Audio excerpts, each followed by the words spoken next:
વડાપ્રધાન મોદીએ petrol diesel વપરાશ ઘટાડવા અપીલ કરી દેશના લોકોને એક વર્ષ સુધી સોનું ના ખરીદવાનું પણ જણાવ્યું. અમદાવાદના શહેરીજનોએ આ મામલે પોતાની પ્રતિક્રિયા આપી. દેશહિતમાં પીએમના સૂચનને સમર્થન આપવું જોઈએ. શહેરીજનોનું કહેવું છે લગ્ન પ્રસંગે તો સોનું ખરીદવું પડે એટલે બંધ ન થઈ શકે. વર્ક ફ્રોમ હોમ થાય તો બિનજરૂરી પેટ્રોલનો વપરાશ પણ ઘટાડી શકાય.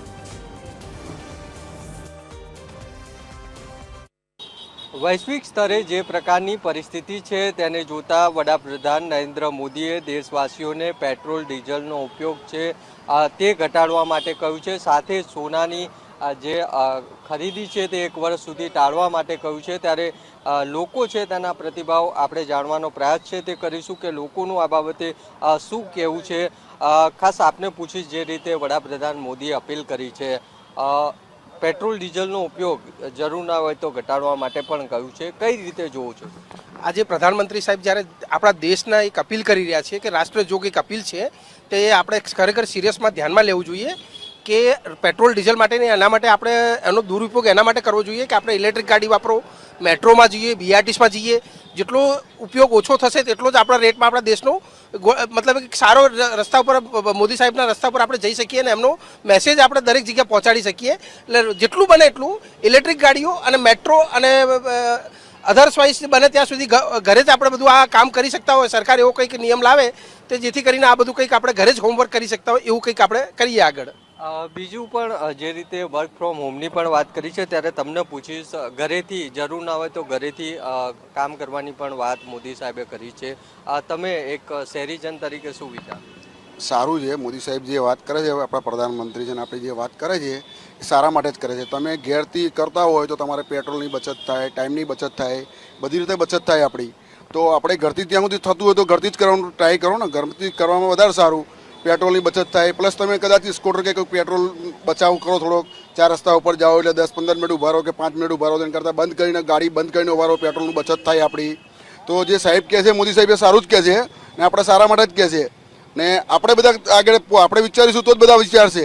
પહેલાં આપણેથી શરૂઆત કરીશું તો લોકો બીજા વિચારશે કે ભાઈ આપણે પેટ્રોલની બચત કરીએ, બને ત્યાં સુધી ઘરથી કામ કરીએ. ને જો ઘરથી સર્વિસ થતું ને ઘરથી કામ થતું હોય તો પછી બહાર આપણે ઓફિસ જવાની જરૂર ના હોય એવું કંઈક કરો કે જે આપણેથી જરૂર ના પડે ઓફિસ જવાની. તો પેટ્રોલની બચત થાય, આપણું ટાઈમનું બચત થાય, બધી રીતે આપણી બચત થાય. બીજા પણ લોકો છે તેમની સાથે વાત કરીશું. કાકા, આપનું શું કહેવું છે? જે રીતે લગ્ન પ્રસંગે સોનાની ખરીદી થતી હોય છે, જે રીતની અત્યારની પરિસ્થિતિ છે તેને જોતા વડાપ્રધાને એવું કહ્યું છે કે સોનાની જરૂરિયાત ના હોય તો 1 વર્ષ સુધી ખરીદવાનું ટાળવું જોઈએ. તમારો શું મત છે? सोना तो नहीं खरीदवानू, लेकिन थोड़ा बहुत तो चाहिए आदमी को. ऐसा तो नहीं कि बगैर सोने के काम हो जाए. या तो मोदी साहब ऐसा करें जो कि लगन बगन होती हैं इसमें सब में सबको रोक लगा दें, उसको कानून की सुनवाई की जाए. और सुनवाई नहीं होगी तो सामने वाला तो बोलेगा कि भाई थोड़ा बहुत तो चाहिए. तो कम से कम खरीदने की कोशिश की जाए. બિલકુલ. એટલે શહેરીજનો અન્ય પણ છે તેમની સાથે વાત કરીશું. તમે શું કહેશો? જે રીતે સોનાની વાત થઈ, પેટ્રોલ ડીઝલ નો ઉપયોગ જરૂર ના હોય તો ઘટાડવાની વાત થઈ, આ બધા જે નિયમો છે, જે સૂચન છે વડાપ્રધાનના, જે પરિસ્થિતિ છે વૈશ્વિક સ્તરે તેને લઈને સૂચનો કર્યા છે, તમારું શું માનવું? वैश्विक परिस्थिति में कोई भी देश का लीडर ऐसी परिस्थिति में अगर कोई अपील करता है तो उसके लिए नागरिकों को थोड़ा विचार विमर्श करके उसके हिसाब से करना चाहिए. और ज़रूरत बिना के पेट्रोल डीजल या सोना मैं मानता हूँ नहीं खरीदना चाहिए. ज़रूरत है तो खरीदना ही पड़ेगा, नहीं तो बेचारे सोनी क्या करेंगे? उनको भी तो धंधा करना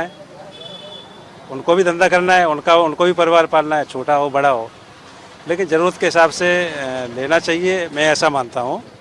और पेट्रोल डीजल का भी जहाँ ज़रूरत ना हो वहाँ उपयोग ना करें, कम से कम उपयोग करें. आज विषम परिस्थिति है, परिस्थिति ना हो तो भी बचत के लिए ऐसा बहुत ज़रूरी है. એટલે આ રીતે જે રીતે શહેરીજનો છે તે વડાપ્રધાનના સૂચનો છે તેને આવકારી રહ્યા છે. અને જે રીતે વૈશ્વિક સ્તરે પરિસ્થિતિ છે તેને જોતા જે પેટ્રોલ ડીઝલ છે તેના ઉપયોગ ઘટાડવાની વાત વડાપ્રધાને કરી હતી. સાથે સાથે સોનું 1 વર્ષ સુધી ન ખરીદવાની પણ વાત કરી હતી. ત્યારે શહેરીજનો જે વૈશ્વિક પરિસ્થિતિને જોતા દેશના સપોર્ટમાં આ પ્રમાણેની જે વડાપ્રધાનની વાત છે તેને સહકાર આપવો જોઈએ તેવું જણાવી રહ્યા છે. કેમેરામેન તુષાર સાથે મૌલિક ઉપાધ્યાય, TV 13 ગુજરાતી, અમદાવાદ.